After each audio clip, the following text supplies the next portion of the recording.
This is a story of a buyer and a seller explaining civil law.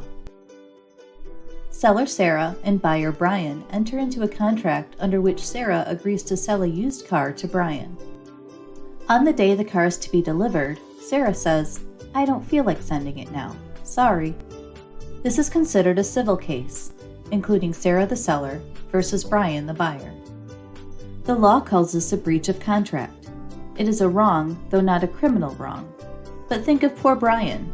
To him, at least, the car is important, and he didn't get what Sarah promised.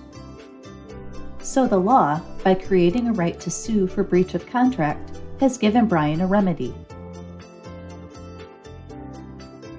The revenge is not society's, but Brian's, if he wishes to go to the trouble to sue.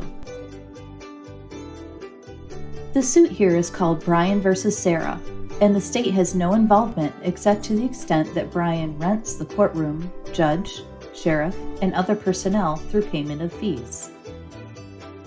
Through the provisions of civil law, should Brian win, he gets his money back, and Sarah will be left with her car.